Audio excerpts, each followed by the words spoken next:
Together, they cost as much as an entire suburban neighborhood.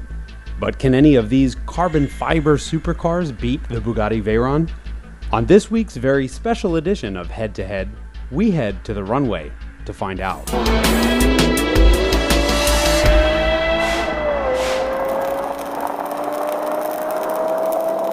This is not your father's episode of Head to Head. Why? Because we have three cars behind us worth about $1 million and they're sitting on an airport runway. The problem is we just couldn't pick which two of those cars we like better. You get $1 million worth of supercar, you get a runway, and you have no security to kick you out. I think what you need to do is line them up, race them, and see which one's actually fastest. So I think we'll race the V8 car against the V10 car. The winner of that race gets to race the V12. Sound good?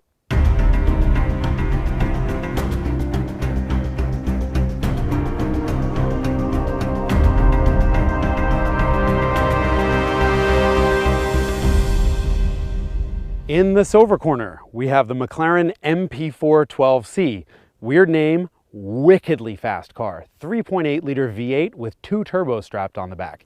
In the yellow corner, Lexus LFA. It's a 4.8 liter V10 with no turbos, so it makes 50 horsepower less, but it's still a really fast car. They're both rear-wheel drive, but the McLaren is mid-engine, so it's got more weight on the back, which means faster getaway. Which one's faster through a quarter? Let's find out.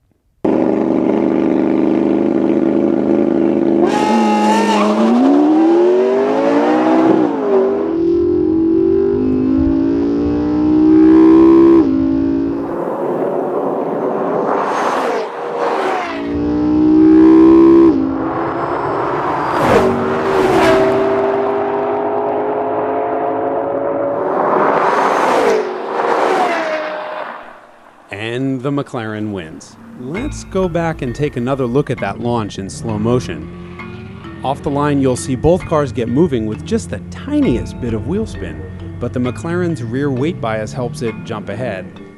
And that's exactly where it stays for the rest of the race. The Lexus V10 screaming like a Formula One car, but screaming's not enough, and the McLaren gets to the quarter-mile marker 0.8 of a second sooner and nearly 6 miles an hour faster. All right, Lexus, kind of the slowest of the bunch, but that's all right because it sounds the best. Anyway, round two, we have the McLaren up against a V12-powered Lamborghini Aventador. This is a 6.5 liter V12 that makes 101 horsepower more than the McLaren does. More importantly, the Lambo has all-wheel drive, which means it goes pew, right off the line. Whether that's enough to keep it ahead over the quarter mile, let's find out.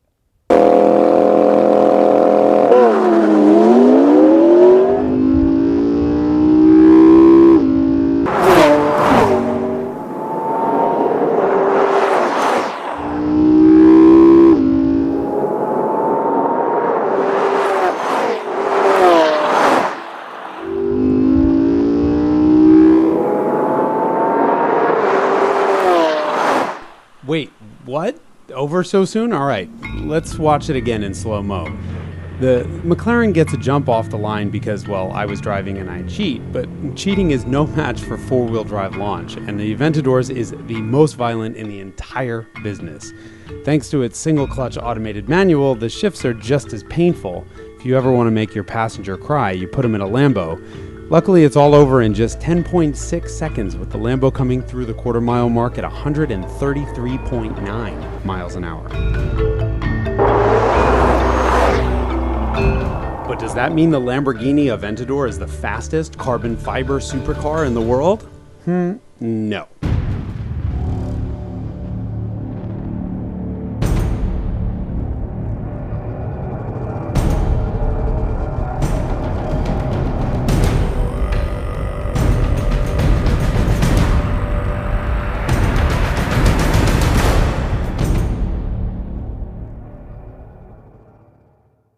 And of course, it's the Bugatti Veyron, which is the undisputed king of fast.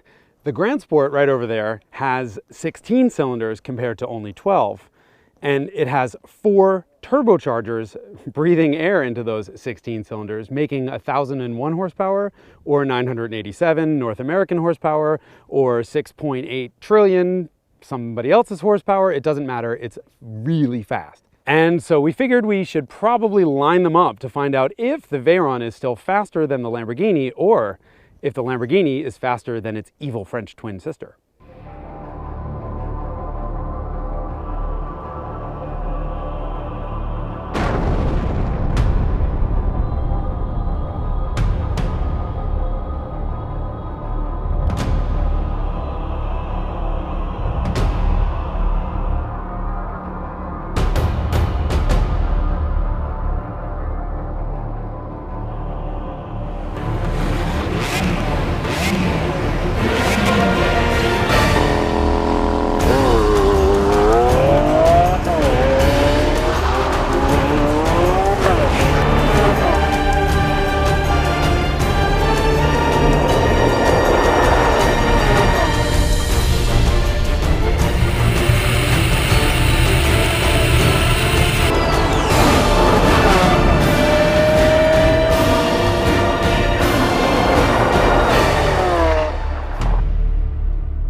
Oh, come on, you didn't really think that the Veyron was going to lose a drag race to its younger sister. I mean, remember, these two cars come from the same family, from the Volkswagen Group.